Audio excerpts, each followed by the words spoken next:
record.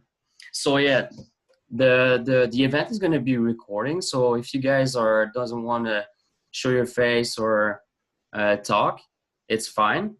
But just be minded that it will be recorded. So if it's fine with you, well, we'll start right now. Or if you don't want to be in this video, just write to us and we'll make sure to remove your name or remove what you say and everything like this.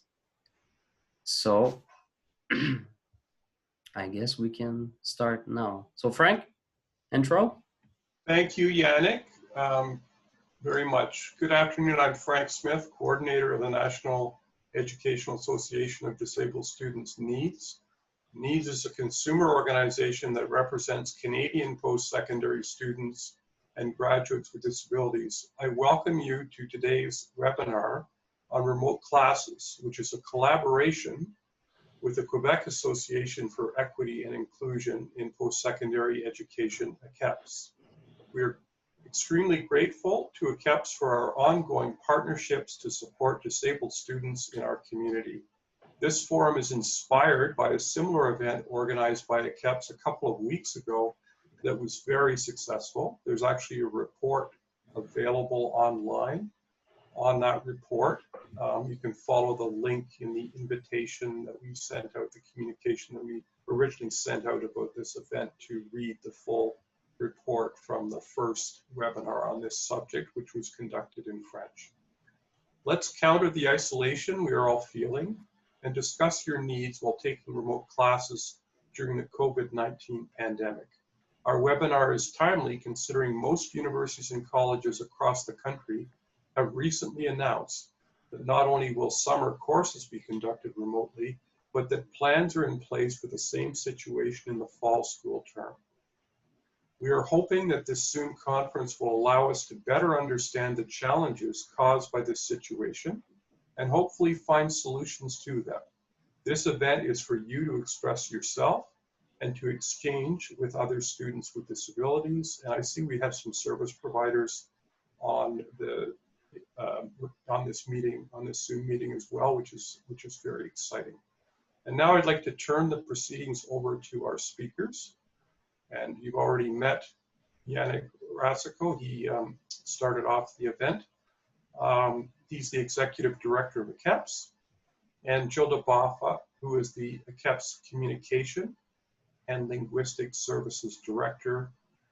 The two will be delivering the presentation for today's event, and then following that we'll have open Q&A and discussion on the topics presented in the presentation. Thank you very much and enjoy this Zoom conference. Thanks, Frank. Just so you guys know, there's closed caption available. So if you look at the bottom of the screen where you can see security, participant, chat, and closed caption. So if you click on that, you'll be able to show subtitle or view the full transcripts. So if you guys need a closed caption. So let me share my screen again. All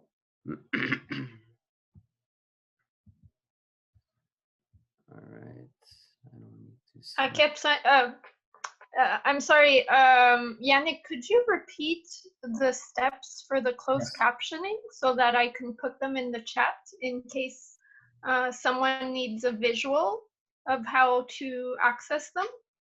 Yeah, so at the bottom of the screen, you will see something that looks like this, but it's going to be at the bottom of the screen in the Zoom. That looks like this house, sorry? It looks like this. Oh, the CC. Okay, I see. Yeah, so if you go on more, or usually it's right here, you can actually show subtitle, and the subtitles are going to appear. So, okay, great. Thank you. Yep. I'm just going to remove them. And Gilda is going to be also monitoring the chat. So if you have any questions, feel free to ask her, write to her privately or to everybody else. So, all right. So welcome to the presentation, and we are happy to see you here with us. I think there's like 60 something participants, which is incredible. 68 actually. So it's perfect. To ensure that everything runs smoothly, well, I muted everybody else so there's no back noise and disrupting the speeches. So if you want to actually ask a question, you can raise your hand. I'm not sure if you're familiar with it, but in the section here where you see the participant, you're usually, because I'm the co-host, there's not, but you can actually raise your hand. There's a button, raise your hand. I'm going to be able to see it. So if you have a question, I'll keep that aside. So usually they're going to appear right here. Or you can also unmute yourself if you don't know how to do all those raise your hand stuff. Also, when you ask questions, try to be concise. There's a lot of people and a lot is going to be said. So for people that want to ask question after the presentation, we're going to have a time for that also. And like I said, you can write in the chat box. Gilda, est-ce que je devrais amener le diaporama en full screen ou le laisser comme ça? Yeah, I think it would look better if you can have it in the full screen. Yeah. Yeah, sorry. All right, sorry guys. Oh, we have effects too. So the goal of the discussion is mainly, like Frank said, is to have an exchange about the situation, and is also the situation is affecting your mental health, right? Identify good practices, difficulties experienced in remote classes, which is the main topic of this discussion. And also, because we are not in the same province, is to difference the approach and solution between provinces. Because I know that Quebec, I'm in Montreal, so I know Quebec is gonna do something different than Ontario, than Manitoba, etc., etc. So, but first off, I want to hear you. How are you experiencing this crisis? So how are you feeling right now? So it's time to, we'll have a 5-minute chat. You guys want to talk, write comments. So it could be anything.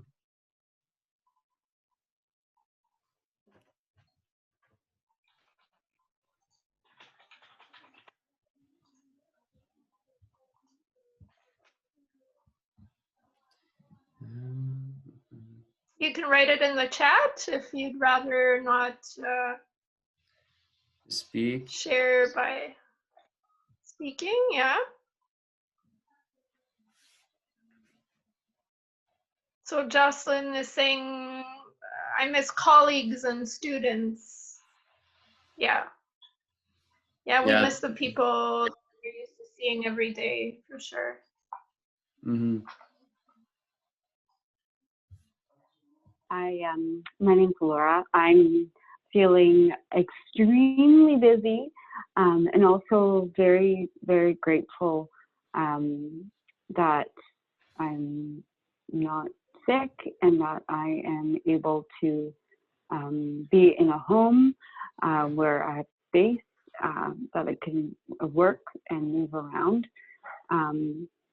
And that I feel very blessed to have that right now. Mm-hmm.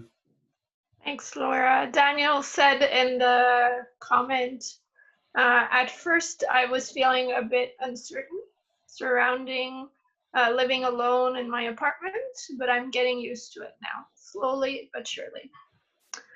And then we also have, what's that, Yannick? I said definitely. We're kind of getting used to it, so you're not the only one. Kind of a new normal, but hopefully only a temporary one. We have a bunch of new comments. So Mary Ann says, I'm in BC at Vancouver Island University. I support accommodated exams. We have been quiet for 8 weeks, including final exams. I'm very busy, but I miss having contact with the students I usually support. All exam accommodations were handed over to instructors, so I feel left out. Yeah. Okay. Then we have a comment by Victoria. Feeling curious to learn more about improving virtual connections and multitasking. Yeah, awesome. Pilar says, hi everyone, this is Pilar from Concordia University of Edmonton. Oh, we have a Concordia University in Montreal too. Interesting. It has been a bit of a wild ride. I miss colleagues and students too. Video calls help though. Yeah, for sure. That's why we're doing this. RNMs or MM says, I'm finding that online learning outs me as a learner who struggles with the virtual environment. Oh, very interesting point. Yeah. I feel overwhelmed by it, become fatigued quite quickly, and feel ultra apprehensive about communications because I cannot see the people around me whom I'm speaking, communicating with. So I'm much more hesitant to speak without having people's body language to help me adjust my communication to the setting and to read the room.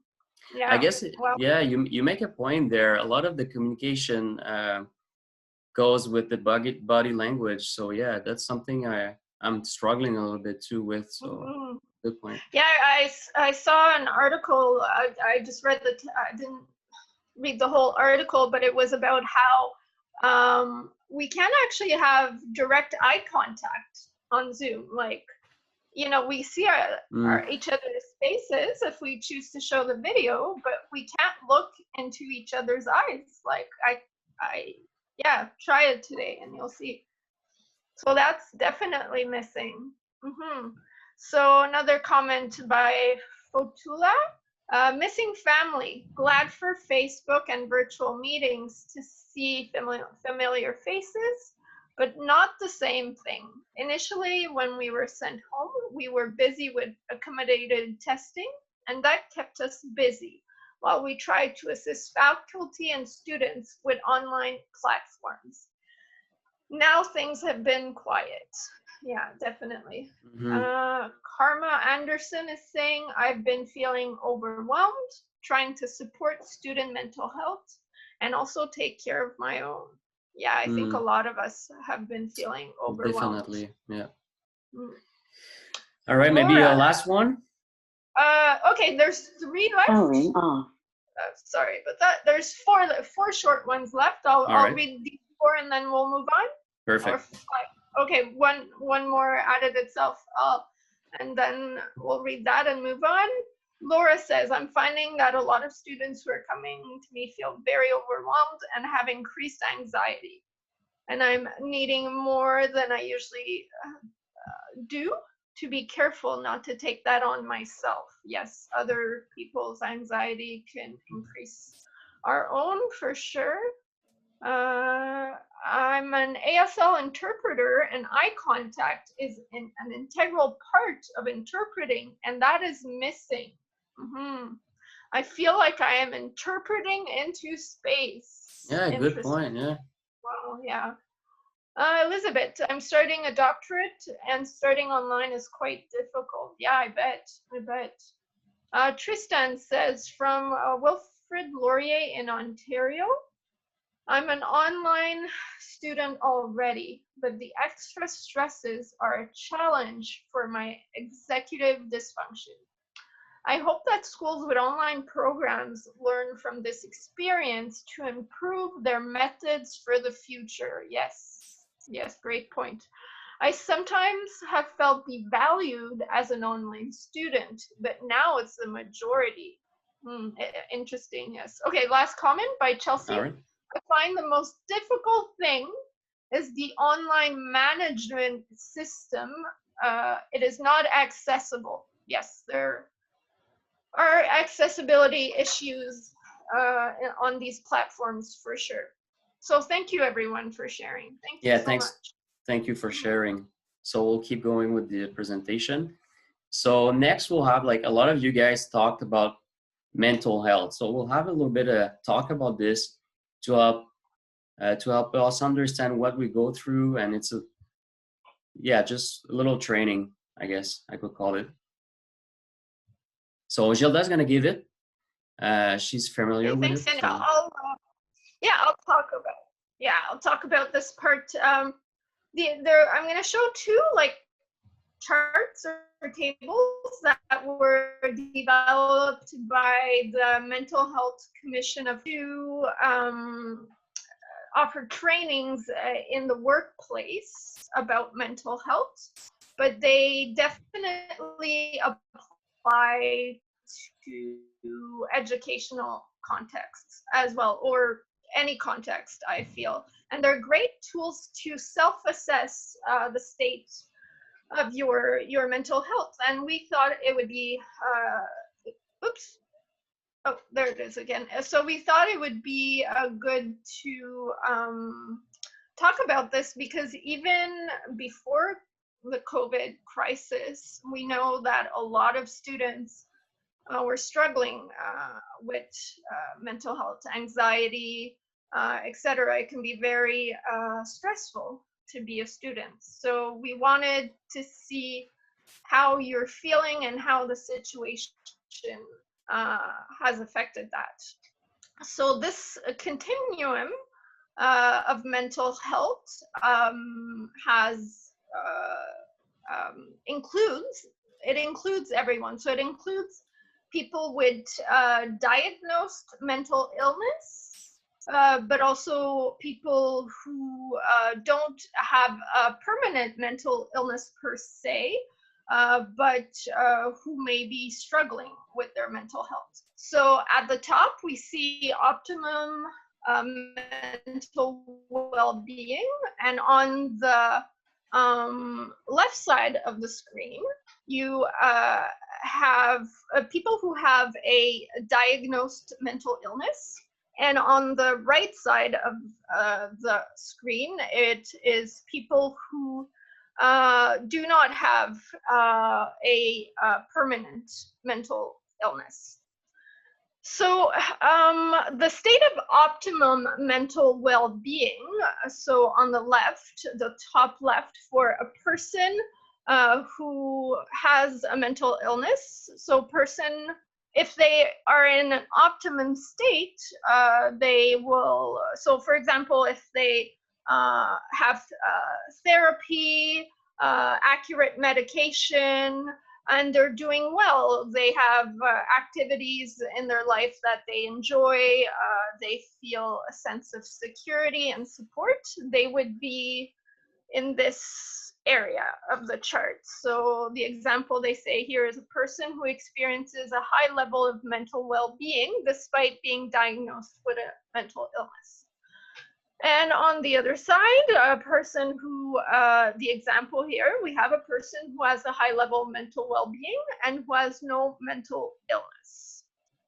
On the bottom squares, we have minimal mental well-being. So it's a continuum, of course. Okay, you can be at like the top 100%, and you know, you can feel like at the lower part of the first two squares and feel maybe like 70% sometimes. But if certain events occur in your life and things aren't going so well, maybe you'll be lower towards the minimal mental well-being side of this. So towards the purple, the lower sides.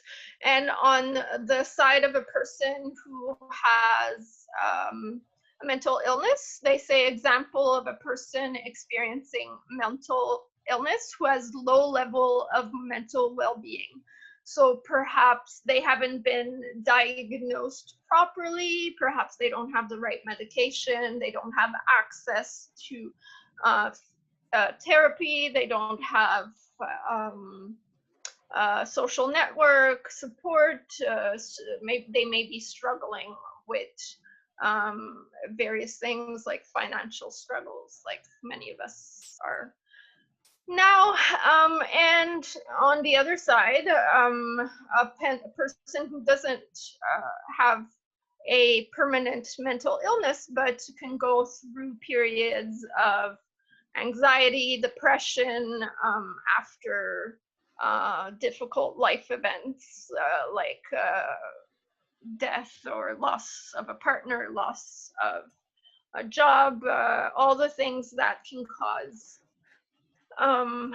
depression, and they would be in this state of minimal well-being. They describe that as a person who has no diagnosable mental illness, who has a low level of mental well-being. So this first chart can help you see where you feel that you fit in right now.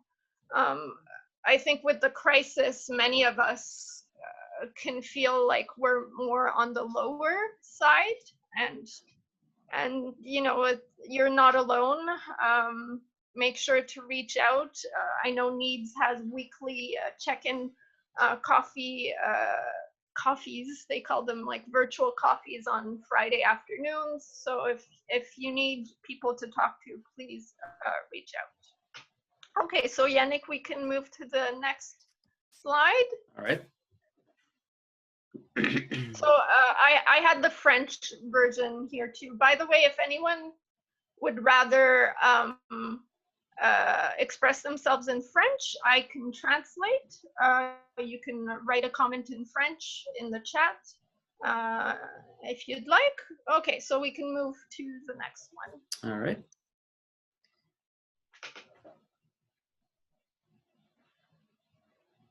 So this is another table that was created by the Mental Health Commission of Canada for their training on mental health in the workplace. And these trainings they go from several hours to several days, depending on the position of the person in the company that's taking the training. So I'm doing a really quick summary of the ones I think that are useful tools, but you can go on their website and read more about this for sure.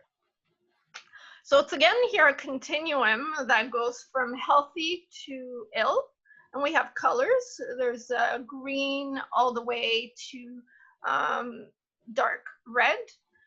So if you consider yourself healthy, in the first category, you'll experience just normal fluctuations in mood. So it's normal to feel sadness and frustration, anger sometimes, but as long as it doesn't become overpowering and it doesn't stop you from doing your daily activities. So, and you'd also have normal sleep patterns.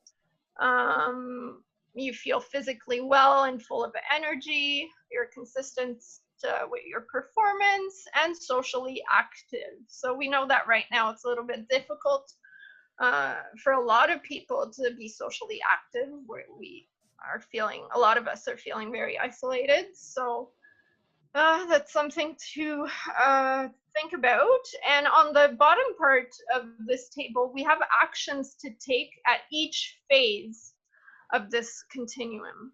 So if you're feeling healthy, they say here that it's important, or if you're like, let's say in the other categories and you want to come back to the healthy side, there's some suggestions on what to do to come back to this side. So they say focus on task at hand, break problems into manageable chunks. So deal like with one thing at a time, so you don't become overwhelmed.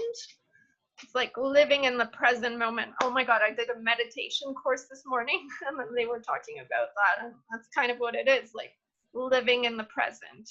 It's something that we can forget when we're very stressed out, but it can help us reduce our anxiety.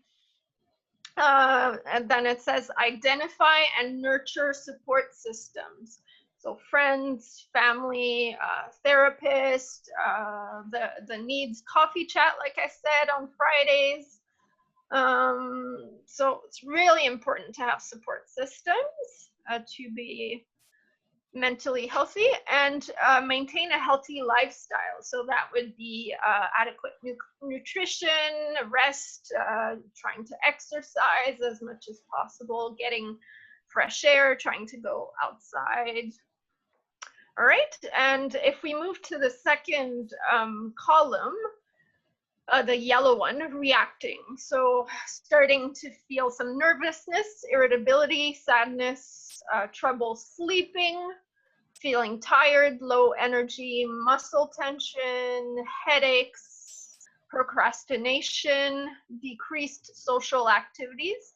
So if you find yourself exhibiting some of these behaviors, well, it could be a sign that your mental health is not doing so well, and just be gentle with yourself. Of course, it's a really difficult time that we're in, and it's normal to be feeling some of these things.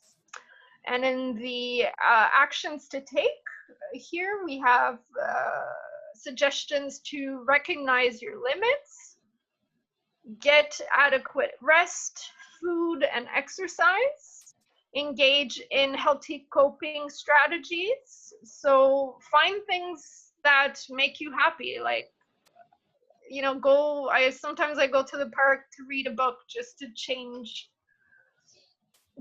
of space a little bit, or find a sport that you like, or a show that makes you laugh, like a comedy, or so find ways, healthy ways, to try to feel better. Identify and minimize stressors. So identify what is making you feel the stress and the anxiety, and try to, as much as possible, it's not always possible, but try as much as possible to remove that from your life.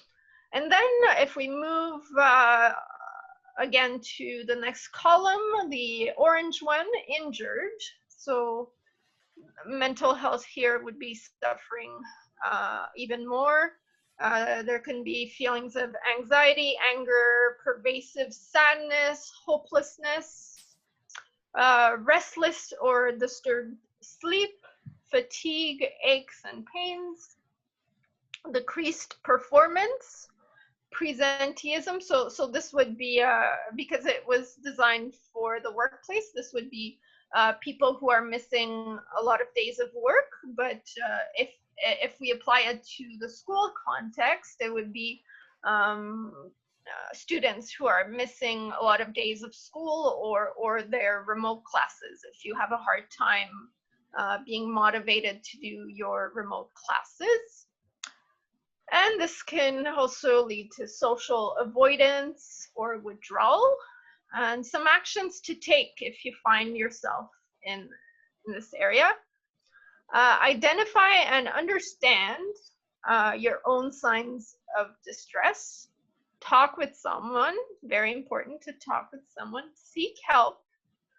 Seek social support instead of withdrawing. I know it's hard, like sometimes all you want to do is hide from the world when you're feeling this way, but really reaching out for help can really help you move back to the left side of the column, the healthier side. So the final one, when it's red, when a person is considered ill, they will be feeling excessive anxiety, be easily enraged, be in a depressed mood, be unable to fall or stay asleep, exhaustion, physical illness, unable to perform their duties, absenteeism, so again, not showing up for work or school, isolation, avoiding social events. And actions to take here: seek consultation as needed, follow healthcare provider recommendations, regain physical and mental health. So here you would be under the care of mental health professional who would help you go back to the healthier sides. So I actually did this training, like a shorter one, a 4-hour one, when I did an internship at the Translation Bureau, so a government organization. And I remember them telling us that it's quite normal to move from one column to the other. It's not black and white, and it's possible that you're feeling like half green and half yellow, you know, or between yellow and orange. That you have some symptoms of one and some of the other, but not all of the other. So I thought these were interesting tools to measure our own mental health. Do you have any comments about this? Or is it helping you identify how you're feeling in this context with the COVID crisis? I see there's a comment in the chat already. Mm-hmm. I'm going to go read that. By Tristan, I had thought that presenteeism is when a person is physically showing up, but is mentally, emotionally checked out.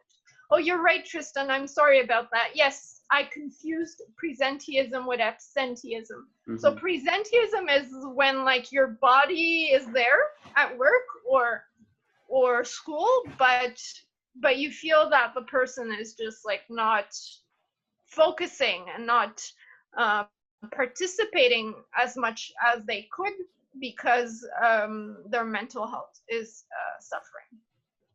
Thank you. Thank you for that. Are there any other comments? So it's been said that the COVID crisis is mental health crisis waiting to happen because so many of us are feeling isolated and stressed out and have lost jobs sometimes or part of our incomes, and it's hard to plan for the future. So does anyone want to share about that?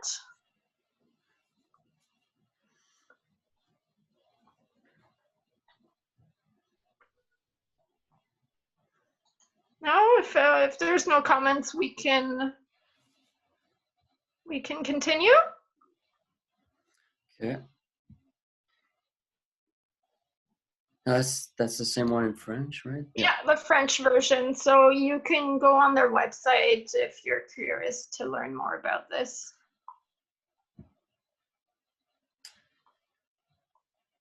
All right. So thanks, Gilda, for the training. The information is really helpful. That's the last slide for mental health phases. And let's say it, we've never faced those kind of crises before, right? So it's something that someone showed me earlier this month, and I found it really interesting. So I'm just gonna go through it really quick. So the pre-disaster phase is when we heard about it, right? China was getting involved into it, and then it impacted us. So then we worked like as a community to try to solve it. Like that's what we call the honeymoon, and that's where we usually get the emotional highs. So like Gilda said, feeling more anxiety, feeling more or less focused and stuff like this. And then it all stumbles down to delusional, right? So people are getting sick, monetary situation happens and stuff like this. And now we're more, well, I feel that's my opinion.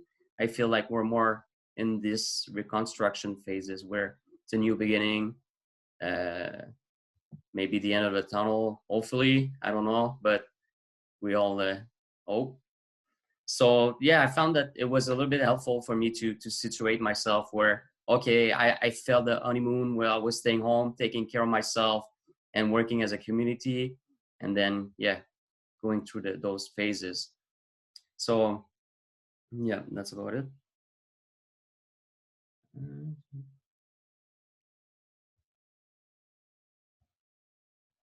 Okay, so now through all of this, there's the remote classes, right? Because that's the main objective of the presentation. So it's to get an idea throughout like the emotional states, what you're going through, difficulties with the classes, the the mental health, everything like this. So it's to get the general overview of the issue throughout Canada. So I actually have questions for you. So this part of this part of the event is more a discussion. So I'm going to ask questions. Feel free to talk, ask questions, to answer, give comments. So I'm just going to read throughout the questions and then leave it open for you to take the stand and just answer it as you wish. So about remote classes, have you ever taken, first of all, taken remote classes? And how were they in terms of accessibility? So before the crisis. I know we had some comments here before.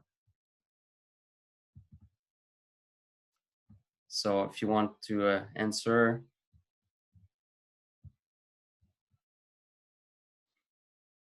I'm going to repeat it. You can also raise your hand in the participant section.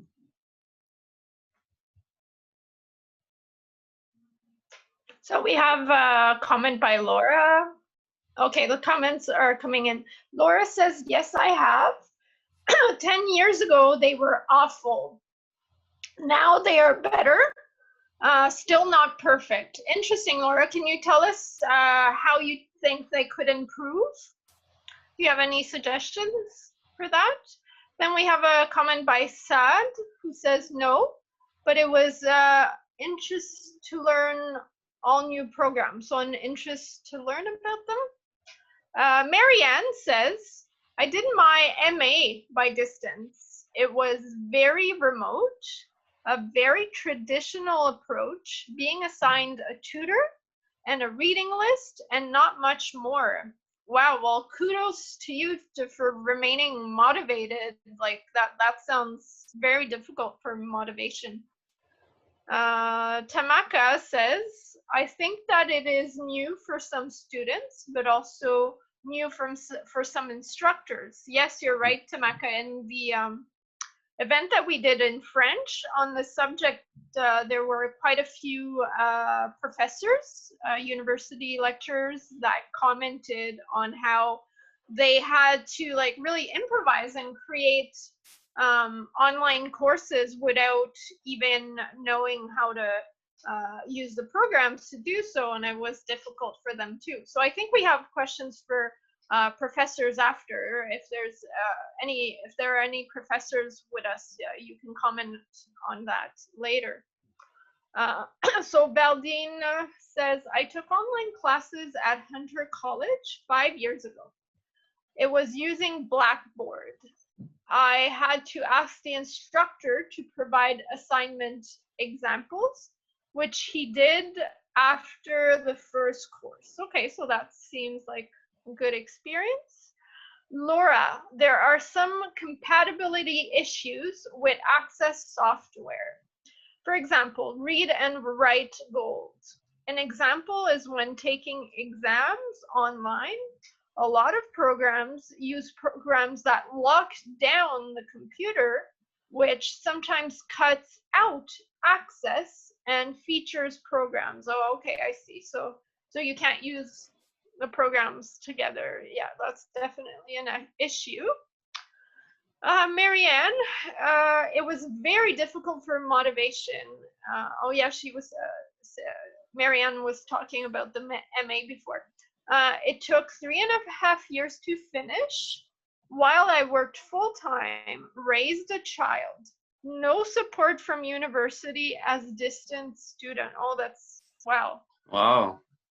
Sounds hard. Yeah. Congratulations for finishing. Laura, instructors design classes often assuming that people can hear or see. Example, when using videos and no description or captions. Yes, for sure. Good point. Yeah. Tristan, I found that it's pretty hit or miss. It depends on an instructor's skill level and motivation to apply meaningful universal design. Here at Laurier, for example, a lot of online courses are taught by contract staff who aren't paid enough to engage with us online. Interesting point. And a lot of instructors are not, and unfortunately, they're not trained in applying universal design and universal accessibilities. They're experts in the subject that they're teaching, but they're not experts in accessibility. So that definitely can cause a lot of accessibility issues. Claire says, wow, inspiring. I think that was meant for Marianne. Yeah. Student says, I'm currently attending Wilfrid Laurier University in Ontario. I have taken online classes for the past 3 years and I love them. However, I'm currently taking a remote class, one that was set up to be in class, and online classes versus remote classes. Again, classes that were not meant to be online are set up differently. I find online classes more accessible than remote classes. Well, actually, by remote classes, we mean online classes. So classes that are not in person. I'm sorry, perhaps I didn't understand what you mean. Can you let me know if I misunderstood something here? Next comment by Catherine Fishton. So Catherine's a professor in Montreal at Dawson and McGill also, I think. I read that Zoom meetings can be automatically captioned, no human involved, provided it is recorded to the cloud. Has anybody tried it? How does it look? Can it be edited? Okay, as a translator, I have to say, automatic captioning or translation is usually pretty terrible. So I assume that it would be as well, because people have different accents. Some words may be transcribed incorrectly, and then you don't understand what the person was saying. So yeah, that's one area where I hope that machines don't replace humans. Yeah. So another comment. Sorry, Gilda. Yeah. So guys, don't be afraid to unmute yourself and ask question, right? So it's part of the event. So I know it might be tedious for Gilda to read everything, but yeah, just unmute yourself, present yourself, say something. It's gonna be really appreciated for sure. Yeah, I'll pause on reading the comments for now if anyone wants to speak with their video.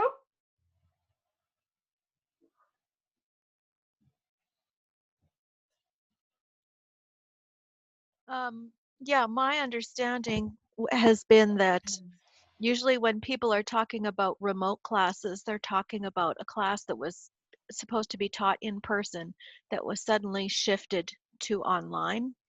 And so the course design was never meant to be online. And my students have struggled a lot more with the design not working, not being universal design for sure, but also the accessibility issues related to the sudden shift were not addressed at all. Because it was so fast and no one was expecting this. Hopefully we'll learn from our mistakes, and that's why we're organizing these webinars to see what can be improved. Any other video comments? I'm just thinking something that was really interesting with the program I'm taking online is that we don't have exams. We have final projects and assignments. I didn't understand at first why, but I think it's partly because of the difficulties with proctoring exams online. And so rather than try to find a way to make it work that was going to be harder for students with disabilities as well, they just don't have exams. I think that that's a really interesting approach for handling the handling issues like exams long term, because I've heard that that's one of the biggest accessibility issues people are having. Oh, interesting. Did that removal of exams, did students find that beneficial, or did it create more accessibility issues to have a different assignment type? I've personally loved not having exams because I would need double time to begin with. So while there is a little bit where I'm like, oh no, now I have to motivate myself to finish this basically take-home assignment, it's still better for me in the long run to not have all of the stress of having to fight with the software to try to get a proctored exam online where someone can keep an eye and make sure I'm not cheating. I know plagiarism is something that online professors are really afraid of. So. Mm-hmm. I think one of the comments that come up in the chat was about having lockdown imposed for exams through the different systems they're using. And I know through Blackboard, the lockdown can be lifted through another area called Respondus, so that a particular student who needs to have read and write gold could get it. They would just be set to be allowed to actually access the program. So what we're learning as we go is that there are ways to get around some of the accessibility issues that are presenting immediately.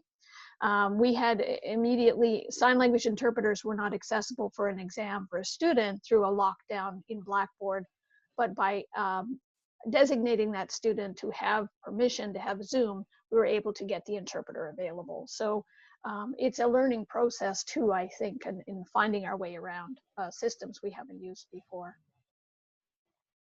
And I'll add as well, in my teaching role at the university, I think it's really important for us to also think about the instructors and people designing this stuff and our disabilities and our access needs, thinking about the back end of all these systems and how accessible that is, and then also thinking about kind of the overwhelm that has been put on, and someone mentioned earlier as well, underpaid sessionals or contract faculty, and how much additional work some people have put in to make sure their students have access, and then other people have not been able maybe to put in to make sure their students have access. Yeah, I think it's a large systemic issue. So kind of building on that, I was curious, in your institutions, have there been any steps, knowing that we're moving from kind of a reactive, we're in crisis mode, holy what just happened, to this sort of sustained, we don't know how long we may be in this, but we recognize that there's a need for online classes. So I guess my question would be, are there resources being diverted to help the instructors and the faculty members to maybe give them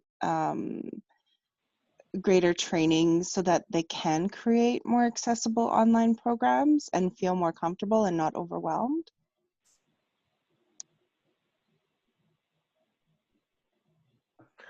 Oh, I know there's training in Quebec. There's an online university called TELUC that is offering a free online course on the subject, and it's going to be translated as well. I shared the link for it on our Facebook page. So if you all go to our Facebook page, and please follow us if you don't already. But a few days ago, I shared the information on how to get that training for free. It's available to everyone. It's a 15 to 20-hour training.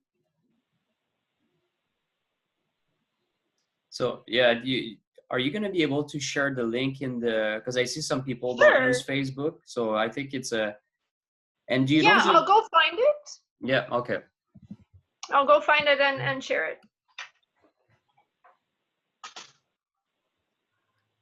Meanwhile, if anyone wants to share on video more, or Yannick, if you want to read some of the messages. Wow, there's like 22 new messages. Yeah, I was after Catherine. We are saving the chat to be used only for research purposes.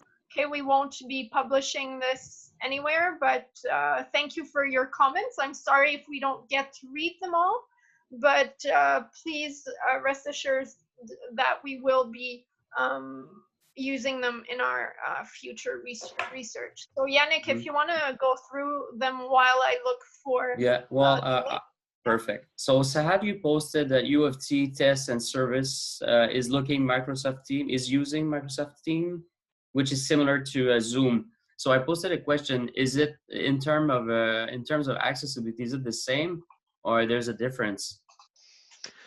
Well, I'm not sure about that, but what I could see, because I used it today, it was very accessible to our software. Okay. So it might be worth looking into that, as Microsoft Office is quite available to nearly every computer. Okay, good point. Tamaka says, if an interpreter has non-editing instructor status in Moodle, they can access the materials if added to the course. Okay, that's good to know. Most of our exams were canceled and students were given take-home assignments instead. Any exam that continued, students were giving the benefit of the doubt that they weren't accessing the internet. Okay, that's strange. With lockdown browser, this was removed for any of our students who needed to use their accommodation. Okay, yeah, okay. So that was me. Thank you. A teaching and learning center at college universities is also full of faculty support training. Yes, definitely. Joanne, not much at first using. Okay, that was your answer. Okay, so here's the link that Gilda just sent. Do you know? I'm looking for the English one. Sorry, Yannick? Yeah, no, I was just wondering if it's if anybody in Canada could take this course. Well, it says on here that it's free and open to anyone, whether they are teachers or not. So I assume so. I did see that there was going to be an English version. I'm looking for it so that oh, it says in English soon. Okay, so yeah, I'm sorry about that. The English one is not on their site yet, but it does say in the languages section in French, it says langue, but there's in English soon in parentheses. So it means hold on to the link and maybe revisit it. And there's going to be a translation. But if anyone knows of any other resource that would be sharing a course on this, please share in the chat as well.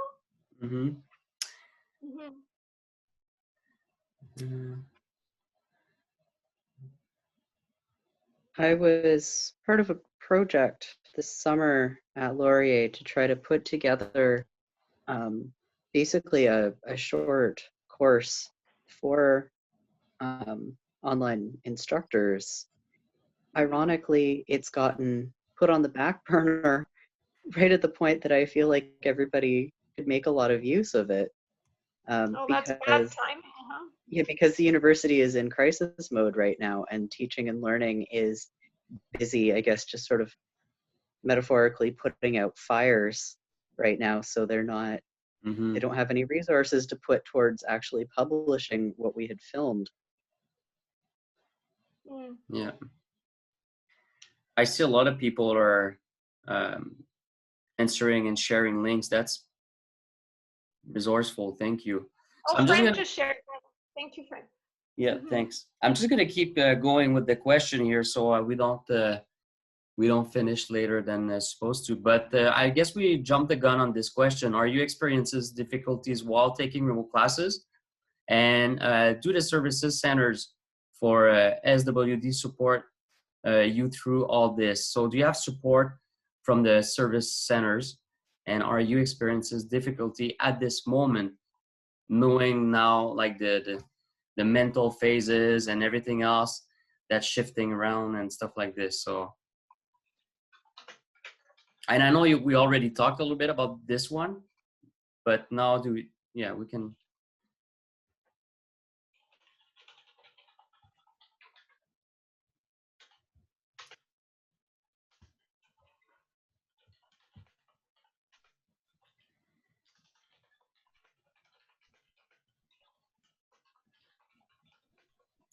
So do we have any teachers in the room?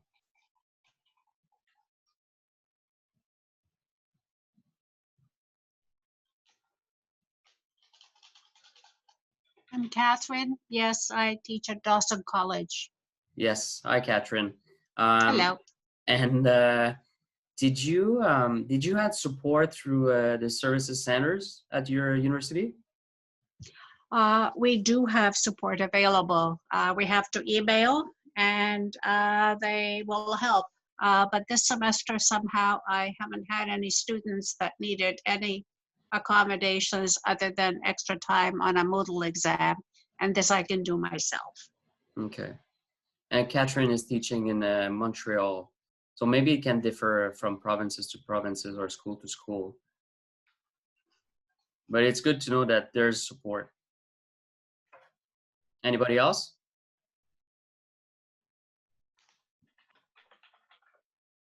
Well, I can speak for Douglas College in British Columbia, New Westminster. We certainly have a fairly large accessibility services department, and we are working still with students like we would normally work with students. All accommodations they need, we work on making sure those are made available to them. There's been some technical hiccups as we've kind of noticed with moving into the remote option, but students are still encouraged to contact us if they need support, and we'll work with them to make sure they have what they need. Okay. Have you seen, Miriam, have you seen any increase of the demand after the crisis? Well, in the crisis? No, not necessarily. And that may be partly due to the fact that we're in a summer semester, which is already reduced compared to the fall or winter semester. So my expectation for fall, if we remain in this mode, is there may be quite an increase. But for the most part, the accommodations have been similar. There have, though, been students who've chosen not to take classes this semester because they cannot function in a remote environment. They don't feel like can benefit from the classes. We've also had deaf students who chose not to take courses because they couldn't really work with interpreters in a remote setting either. So it is affecting students in that way, I think, more so. There's been some heightened anxiety because students who aren't doing well in the remote mode need to be taking courses for their funding. So there are some challenges for sure, and I expect there is in other institutions as well. But we're still working with the students to make sure that they can kind of keep their funding, keep things going until we can get through the crisis. Well, I guess you pointed out there's a lot of difficulties, I think, that we can see throughout Canada. And yeah, definitely. Thank you for sharing. Well, actually, I had another question, Miriam. Have you been working with teachers? Because you talk that you support students, but do you know if there's like a service center for a teacher that helps them go through this change of momentum? Yes, we have quite a large technical department that works with instructors and has been providing some training courses and things through internally to help instructors get in this online format.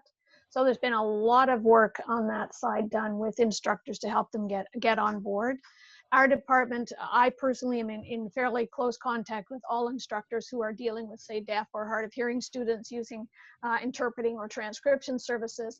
And I send them whatever information they might need to help them make sure that captioning is available, to make sure the interpreter can be seen, things like that. So there's quite a bit of communication with instructors, and we're available all the time to help them out.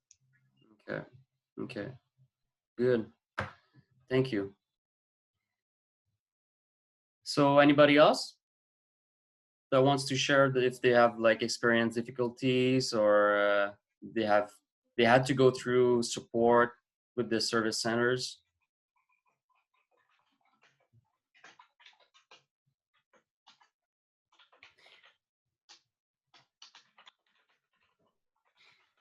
I've seen that Gilda is writing to or trying to keep up with everybody. Yeah, I think it's faster if I try to answer people who ask questions in the chat, and you guys are speaking because there's so many people.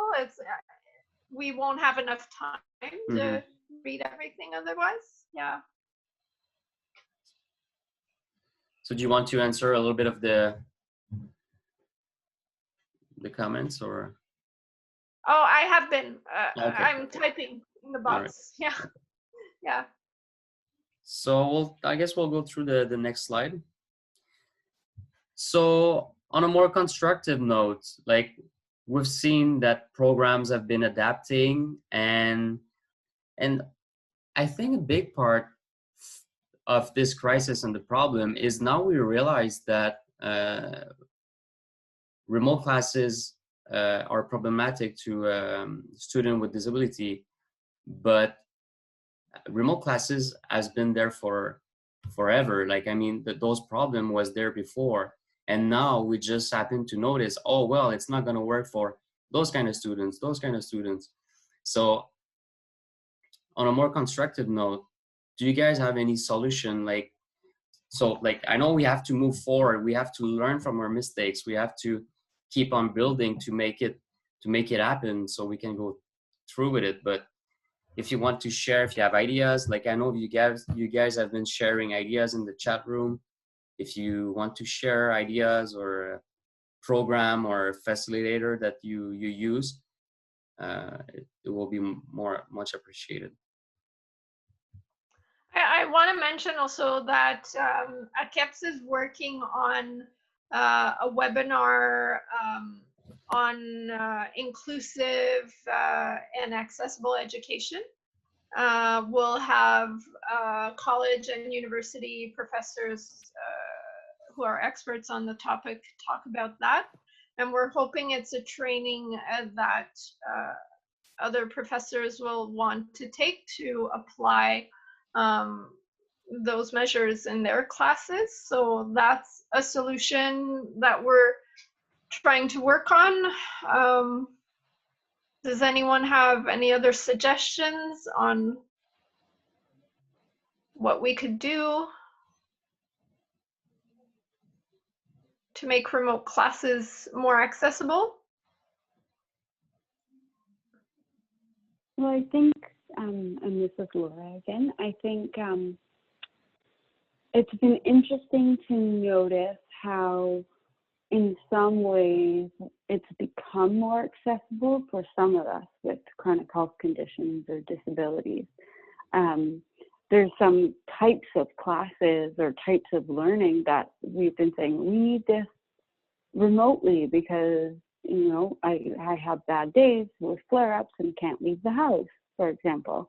So I need to be able to access this learning remotely. And it's often been, no, that's just not possible. You can't meet the learning objectives in that way. And now that everyone has to meet the learning objectives that way, there's been more creativity and more openness to doing that. Yeah, so that's one comment I wanted to make. I do have one comment that I would like to make, and that is that I work as an assistive technology specialist. In our institution, the biggest problem is that the students do not know which platform the instructors will be using how they will be structuring their courses. And so they have no idea what to expect. A solution in this situation would be for the students to know ahead of time if the instructors are actually planning on doing live lectures online, or if it's all going to be just project-based or that sort of system. I think it would be a huge help if the institutions themselves could come up with a model so that the students know what to expect. That's a really good point, actually. And I guess it didn't happen because they were so in a rush. But now that it's summer semester, maybe they're going to be able to prepare and actually do that for fall. Actually, I hope. But yeah, that could be a good idea, a good solution. Thank you. And if I may ask, where are you from? I'm from MacEwan University in Edmonton. Okay, thank you.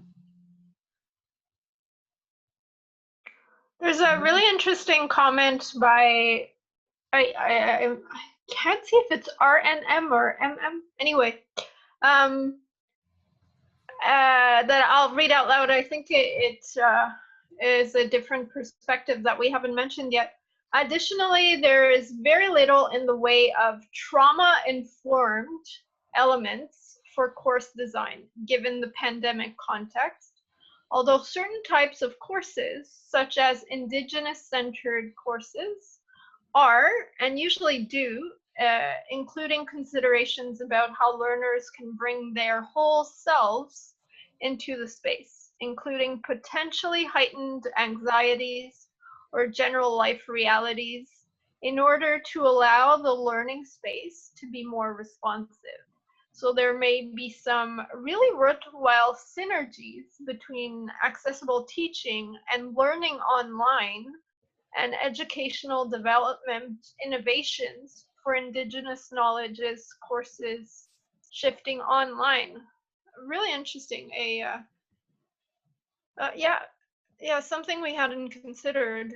Thank you for sharing that. The intersectionality there. That is a really interesting point. I'm in a Master's of Social Work program, and I just had an Indigenous Knowledges in Social Work course over the winter.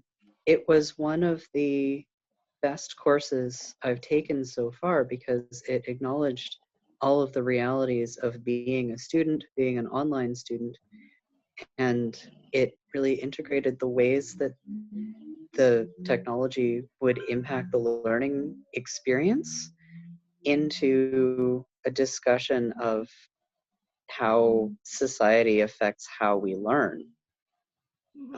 The Center for Indigegogy at Laurier is doing a lot of really good work, and they might actually have some good ideas on how to approach this. Interesting.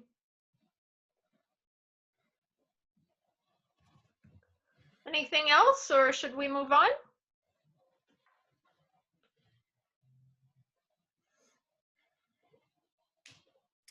There's a comment by Jen. I'll read it. From Thompson Rivers University.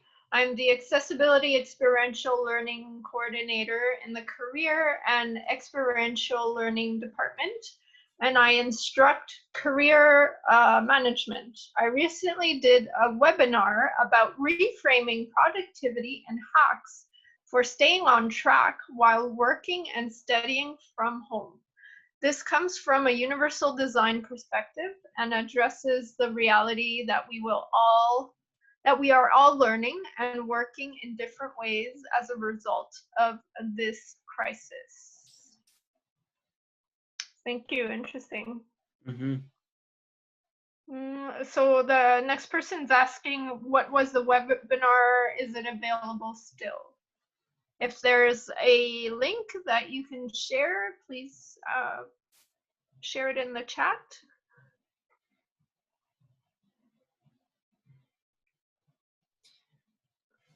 Should we move on, Yannick? Yeah. So I think it was my actually I think it was my last slide. Oh, no, sorry. Well, I guess Oops. we Oops, talked about this that, slide. the Yeah, faces was and supposed stuff to like go this. earlier. Yeah, sorry. And yeah, I think it was the last, oops,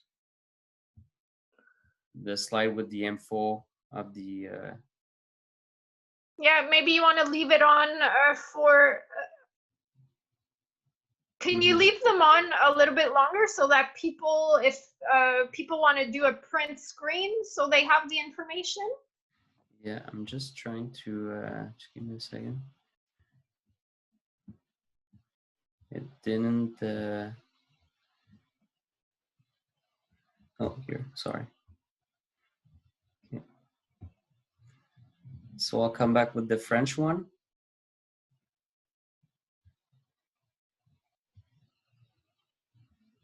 Yeah. There. Oh, that's the English one. My bad. There. Actually, I think it's one for Quebec and one for Canada. So if you live in Quebec. Yeah, if you live in Quebec, these are resources. C'est des ressources que vous pouvez utiliser si vous restez au Québec pour la santé mentale. Toujours bon de les partager puis de les savoir. And if you, so I'll leave it there for a few seconds. Oh, Catherine is saying perhaps you can read it for people who are blind. Thank you, Catherine, for Yes, pointing good that point. out. Sorry. I know there's some softwares that allow people to have it read to them by the software, but I'm not sure it's compatible with Zoom. So thank you for pointing that out to me, Catherine. I will read them. So I'll read them in English. I assume people who are on here understand English. If you need information in French, please write to me in the chat. So the numbers for the CLSC, CESSS, or the CIUS is 811. They're answering a lot of COVID-related questions right now. Actually, I have a friend who's a social worker who works for this service, and I know they have some mental health support too, with social workers who you can talk to. There's Ami Quebec, 514-486-1448. Then the Canadian Mental Health Association, 514-521-4993. Centre Interligne, they work on issues related to gender and sexual diversity. Their number is 514-866-0103. Depressive Anonymous, 514-278-2130. Groupe d'entraide pour un mieux-être, 450-332-4463. Quebec Obsessive Compulsive Disorder Foundation, 514-727-0012. Société québécoise de la schizophrénie, that's 514-251-4000. And dial, yeah, the extension here is 3400. Suicide Action Montréal, 1-866-277-3553. Suicide Prevention Service, 1-866, and dial the letters, the numbers that correspond to the letters for appel, so that's APPELLE. And Veteran Affairs Canada, 1-800-268-7708. If you would like one of those numbers once again, please write to me in the chat. I'll type them up for you. We can continue, Yannick, I think. Yep.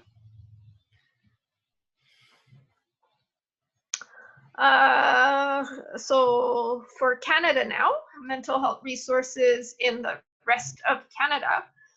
We have the Hope for Wellness helpline. It's 1-855-242-3310. The Kids Help phone is 1-800-668-6868. Centre de prévention du suicide d'Abitibi-Ouest. So that would be in Quebec still. That would be in Quebec, yeah. 1-819-339-3356.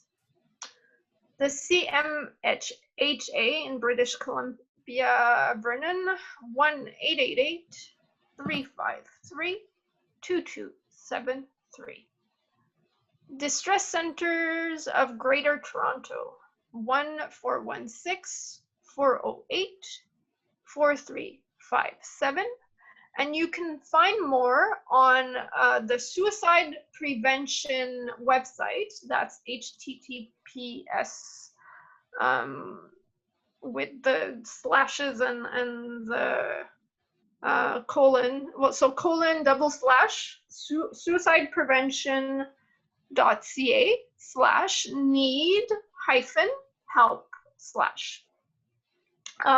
I think I've had comments in the chat asking that we share these resources, maybe Yannick and NEADS too. I think NEADS, you may have a page on this. We can work on creating a page on our websites. Definitely, yeah, that's a good point. Thank you.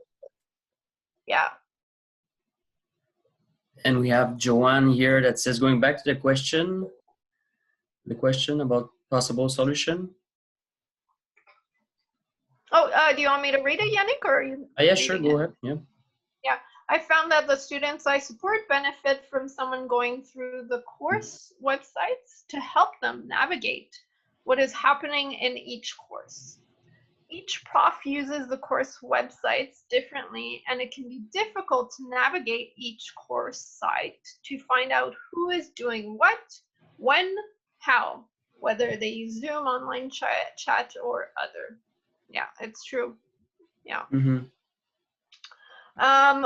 We have someone who works for AQEIPS saying, I've collected all the resources mentioned in the chat today, so I can share that internally to AQEIPS, and they can share that more widely as applicable. Yeah, great. Please email those to us, and we will work on creating a page on our site. Definitely. Mm-hmm. All right, so we're a little bit earlier than, but I really appreciate the time you took to be here and share with us. As we saw, we are all struggling with the same problems across Canada. And I think being part of AQEIPS, and I'm pretty sure Frank from NEADS is going to agree on that, is I think we all need to work together to create solutions, and so we can come through. And so yeah, just thank you for being here. And Yannick, it's Frank here.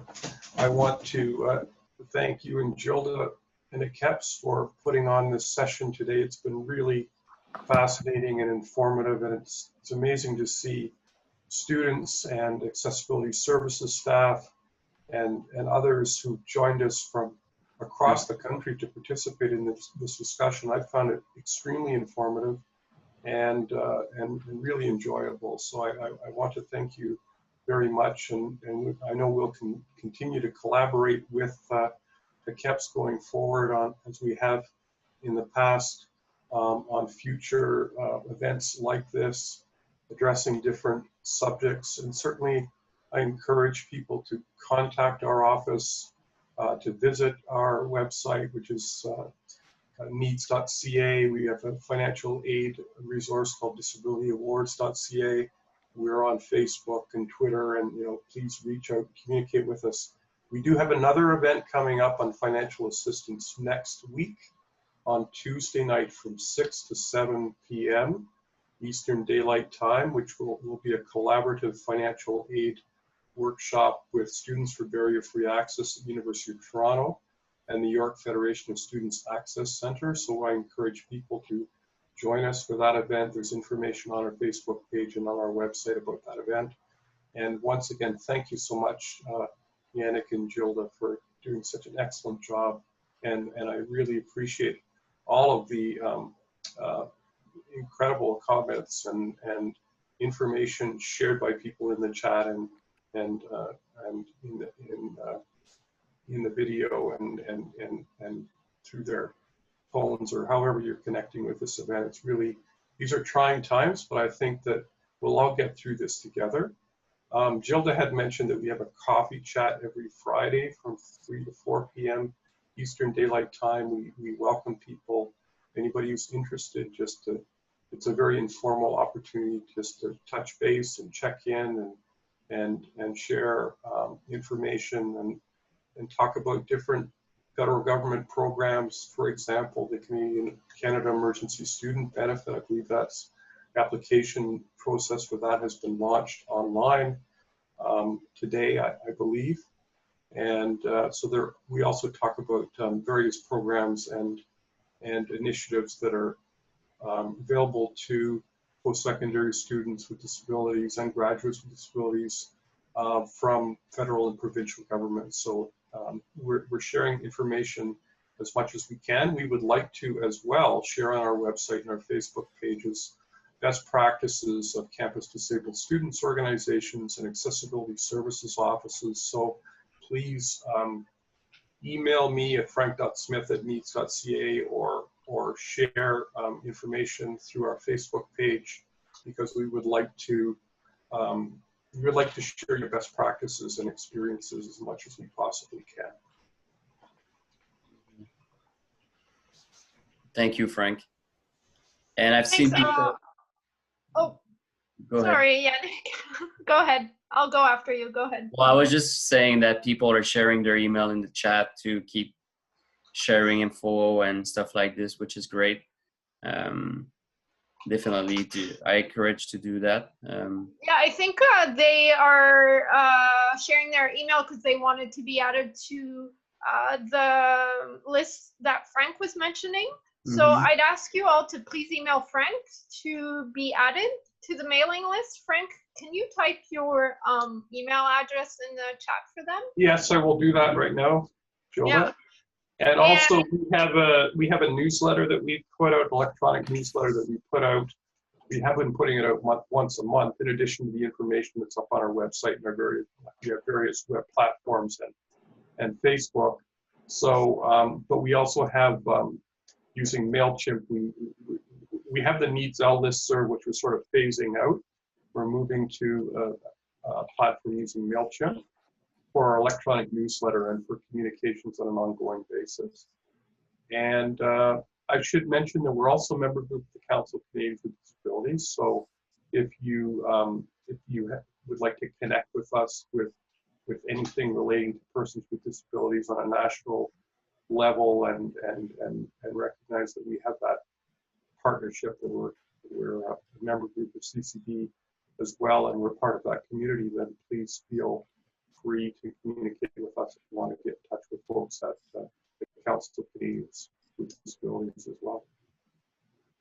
So someone's asking you to post the NEADS website link. Oh, someone else did. I just saw that. Yeah, I see that. I think Alan did that. Needs.ca. Yeah, I'll be sharing my address as well if you want to be added to the AQEIPS mailing list, as well as the AQEIPS website. I shared our Facebook page earlier. We have a scholarship program for students with disabilities in Quebec. We often organize, well, events in Quebec, but now anyone can attend our events since they'll be online. So please follow us on Facebook if you'd like to attend more of our events. I'm just putting my full contact information in the chat here too. People want to reach out. I feel that it creates funny spacing here, but you get the idea. Perfect.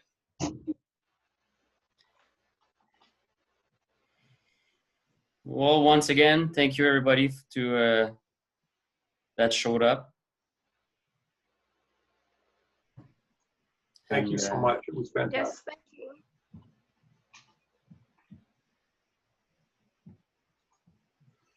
So follow us on social media if you want to attend more of these. And thanks again, everyone. Take care of yourselves. Yes, take good care, everybody. Bye. In touch. Bye now. Bye. Bye-bye.